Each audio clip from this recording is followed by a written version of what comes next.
And good morning to you. Welcome to another studio take session. And coming up in 1 minute, I don't bump the mic too much, we're going to do a session on great gear and what impact that has on your ability to do great voiceovers. It's an interesting subject. It may surprise you, some of the takes that we have on it today. It is something that is discussed a lot. Equipment is a popular subject. It certainly is with me. I love gear. I love talking about gear. I tend to geek out about gear. I love microphones, as I've mentioned to you, but studio equipment in general is kind of a love with me. And so how much importance should we put on that as far as being able to become successful in voiceover? Do we need to have some pretty good, pretty sophisticated gear in order to get the job done and to be credible in marketing ourselves for voiceover? So we're going to take this seriously. We're going to talk about it in real ways in 3, 2, 1. Boom. Welcome. Welcome once again to another edition of Studio Takes. The MythBusters series continues this month. I'm Dane Scott, and it's great to be with you. Today's subject, will great gear make you a better voiceover person? That is our subject today. And it's something worth talking about. Another way of looking at it, the old expression, do clothes make the man? I must have bumped that one a little too much. Let's do that again. I mean, you put the effort into it. We want to at least see it. Do clothes make the man or the woman? Well, we'll find out today on our MythBusters. So how important is great gear? What we're going to cover today will include kids and guitars. Where are we going with that? I'll talk about it. A Gibson's out of the box. Chet Atkins, the guitar player. New paint disease. And what is really needed for doing voiceovers. Also, if you're going to upgrade, when to upgrade. So with that rather unusual introduction, I'm going to talk about Chet Atkins a little bit. Chet Atkins was someone that we listened to records of back when I was growing up. My father was a Chet Atkins fan. He played the guitar. He was a wonderful guitar player. It was kind of a countrified style, but with a certain pop feel to it. But he was just such a finesse player. Oh, my goodness, what he could make come out of a guitar. And this is a picture of him in 1937 when he was still in school. It's probably his teacher behind him there. Probably about 10 years old, I'm guessing, because I'm thinking he was probably born around 1927. Chet was just wonderful on the guitar, and his instincts started early. Before he ever had a guitar, he made himself a mandolin with a cigar box and just a homemade neck. And for strings, I think he had some strings, but then one of them broke, which he replaced with some wire from the fence. He lived on a farm. They were dirt poor, but that boy could play the mandolin like crazy. And to the point where his mom finally got so tired of him doing it that she hit him over the head with the mandolin, broke the mandolin. That was kind of the end of his mandolin days for then. But even with no money and no equipment, he had a little fingerboard that he had made out of wood with no strings on it that he would put inside of his desk at school. And he would reach into his desk and he'd be running his fingers over that fingerboard and practicing. So it was just such an instinctive thing with him that despite the fact that he had no equipment, he was already so into it. There's the thing about the fence wire. Now, what you see here, this other picture, is called the Country Gentleman, and it's a guitar that was designed by Gretsch, based on Chet Atkins' specifications. It's a beautiful guitar. It had a wonderful sound to it. And when I was playing lead guitar in some bands, because I had always been a Chet fan, I thought I'd like to have a Gretsch Country Gentleman. By the way, I think John Lennon played one for a while. So I got a Gretsch Country Gentleman. I borrowed money to do it. I was living out in the Dakotas and traveling with a band and didn't have the money to put it all out front. And so I got this Gretsch Country Gentleman, was in love with the sound of it, of course. But when I played it, it didn't sound like Chet Atkins. It sounded like me playing the same lead runs and things that I used to play on my cheap, kind of old used Fender guitar, but now I was playing it on a Gretsch Country Gentleman. There was no improvement in my ability at all. And, my dreams of eventually sounding like Chet Atkins went out the window just about then. But it did teach me a valuable lesson. 2 lessons, actually. I had to bring the guitar back because the band didn't get booked enough, and I couldn't continue to play on that guitar. I had to send it back to the store. So guitars don't make the player. Now let's talk about farmers for a moment. There is one thing in particular that will kill a farming operation faster than almost anything else other than real misfortune. And that's something that's called new paint disease. It's used in a tongue-in-cheek way, but it basically means that a farmer gets out there and starts, buying equipment, and he falls in love with this beautiful tractor with air conditioning and maybe GPS built into it and all kinds of fancy, wonderful features. Give me just one moment here. I want to just check to see if our feed is coming up in Facebook. I'd like to be able to follow along with people's comments, but right now I'm not seeing it, which I usually do. So I'm hoping that we're actually streaming. Let me just check one more thing here. Oh, there we are. Okay, so we do have some comments coming in on the side. I'll just open this up in a web browser and look at it here. Hello to Jim and Pete and Scott, and thanks for joining us today. We have lots to cover, so let's just keep going. New paint disease.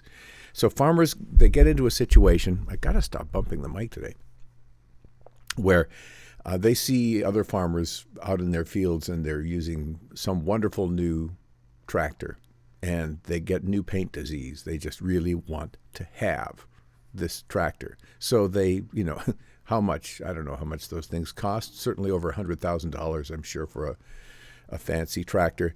And so they go out on this limb and they purchase the tractor, and maybe things don't go as well as they would hope. And it's kind of like me with my Gretsch guitar, and they put themselves in a situation where not only are they what they're able to do with the new tractor basically maybe is a little more fancy, but if they can't drive a straight line down the field, they're going to have wiggly lines, whether they're driving a fancy tractor or an unfancy tractor.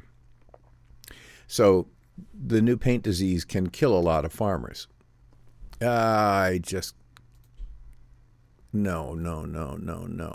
I just bumped a key and it said exit live video. I don't think I'll ever get to the point where I'm not having technical gaffes when I try to do these streams. There are so many plates to keep spinning in the air. All right, so back to this. Again, got to step through this. All right. So that brings us to another question, and that is, what do I need? What do I really need in order to be able to do great recordings? Do I need to have a really expensive microphone? Do I need to have a whisper room? Do I need to have high-end recording software, multi-tracks, all kinds of effects? Do I need to buy lots of fancy filters to use on my voice? Do I need coaching? It's another thing that we talk about, but that's really not in the area of gear, so we'll put that aside for now. What is really needed? Let me talk also for a moment about children when they first start playing an instrument, because this is something that kind of ties in with this too. I've known kids that want to play guitar, and so they talk their parents into buying them a Gibson Les Paul and a pedal board, which is basically like this big thing that sits on the floor that you can put all these electronic pedals onto to get all these effects. And then they sit, and there's sometimes a tie-in. Then they have their Mac laptop, with the software that lets them add special effects. And so they've got all this gear, and the kids can't play. I've been in groups where you've got kids that have got all this fancy gear, and they they're just getting started. They can play a few licks, but man, it's like, how could they justify investing in all of that? So this just kind of enters into my mind too. It's kind of on the same frame of thought as what we introduced earlier. What you really need initially is not a high-end microphone, high-end software, a fancy high-end computer, an expensive isolation booth. These are things that are all nice to have, and they can all have their benefits, but they're not justifiable when you're first starting out. You may not know yet whether you're even good enough to make it in this industry, frankly. There's more and more competition, and you've got to be ready for that. You can't just expect that you're going to be able to walk in off the street and take everybody by storm.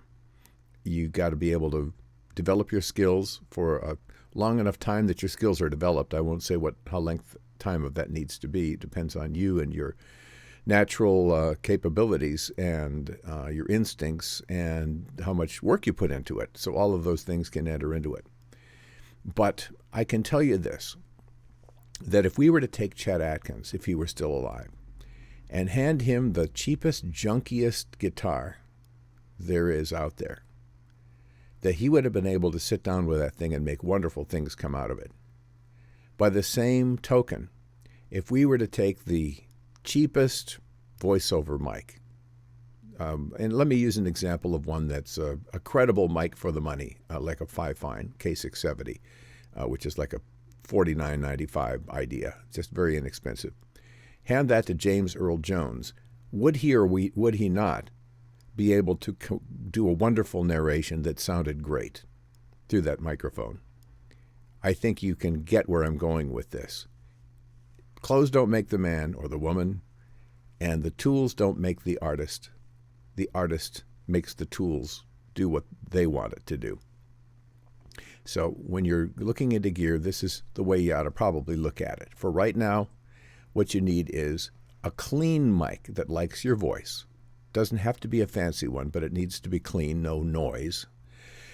An echo-free environment, meaning that you don't want to have echo from the room getting into your mic and destroying the sound of your recording by making it sound hollow or unpleasant or unnatural. And you need some kind of software to record onto, and that software does not need to be something high-end and expensive. An example on the Mac, this is what I use right here. It's the simplest of simple. It's nothing more than a 2-channel editor, and usually I use it in 1 channel, as you see here, Twisted Wave. Despite the fact that I've been doing voiceovers for 45 years, frankly, I can work with this all day long and do great work, and it's all the more that I need, and so I don't go any further than that. I'm totally happy with what that one can do. There are free programs, too, like Audacity that you can get that, they're not fancy. They're not beautiful. But there are people doing serious voiceover work in Audacity and have just decided never to really go beyond Audacity because they've gotten comfortable with it and it does everything that they feel that they need to do. So some thoughts for you today on that. When you want to upgrade, this is the next question. Now, I'm not still using the cheapest mic I ever purchased. I am not I used to record under a quilt at one time. I'm not under a quilt anymore. I have moved up the ladder in mics to the point where I found what I consider the mic of my life, which is, in my case, it's a Neumann TLM 103. Very happy with that. But I didn't go out and buy that right away. Even after I'd been doing voiceovers for a long time, the most I spent was between $200 and $300 for a mic, and I could have, now that I realize it now, could have started even lower than that. The facility that I'm in now is a revamped bedroom that has now acoustical panels on the walls and some investment in new carpet, a wraparound console that I just love. So I've been able to do some things over time as I've had the money to do it. So what I suggest that you think about is start small, start inexpensive, and work your way up. When you want to upgrade, fine, but don't do it. Don't go out there and borrow money to gear yourself for voiceover. You don't know for sure if that money's going to come back to you or not. Wait till you are actually earning enough to justify the purchase. You say, okay, the income's coming in. It shows every sign of continuing to come in. And I can see some benefit to my moving to a better mic. Boom, there's the time to do it. All right, so before you spend a penny on gear, though, think about this. Do you really, or how sure are you that you are right for this thing, for doing voiceovers. And I suggest that you get opinions from people you trust.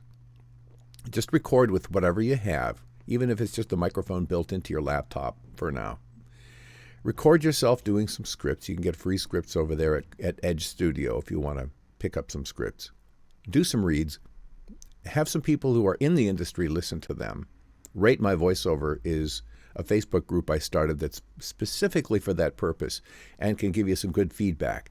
Not everybody on there is as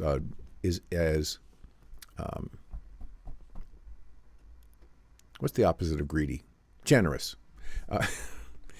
Not everyone is as generous on there as everyone else. So sometimes you can put something up and you have to wait for a little while to get some feedback. But it is a good place to get some feedback, and there are people that are generous and will take the time to answer. But beyond that, consider a coach. And even if you just do one session with someone, just to get an assessment of your abilities, I think that that's a really good place to start before you spend a penny on gear. Find out for sure if you've got the chops for this. And if I'm among others that can do that for you, but if you are interested in doing it, I have a discount that I can offer you. It's $50 for an hour, and we'll just go through a lot. But we'll, in the process, kind of get a sense of where you're at, what your background is, and whether you have the ability to develop into a voiceover person, even if you're not currently good enough to be out there selling your services. So consider that. Contact me if you'd like. You can send me a personal message, and I would be happy to discuss that with you and possibly get together. Hope you're enjoying these sessions. If you are, I would encourage you to invite your friends to come and join us for them. They're fun for me. I look forward all morning to getting together with you at these 11 o'clock in the morning sessions. They start at 11 Central Time each day. And if you have any questions during or after the session, feel free to send me a personal message about them. If I had the answer, I'll be happy to give it. And if I don't know the answer, I'll be happy to lie to you. No. But no, I'll do what I can to help out. And know that VO coaching is available through me. And also, if you're on Fiverr, I do gig doctor sessions to help you optimize your gig in order to make more money on Fiverr, to be found better, and to succeed more. If you would like to watch some more of these videos, the whole batch are going to be on YouTube. Every one so far has been uploaded already, and we'll just continue to add it until we have a whole month of weekdays of MythBuster sessions up there on YouTube. Thanks for today's get-together. It was a pleasure, as always. Thanks to Scott and to Pete and to Jim and to anyone else who happened by. And we've got another one coming up for you tomorrow on Thursday, October 14th, as we continue to bust myths together. Have a great Tuesday, and we'll see you tomorrow.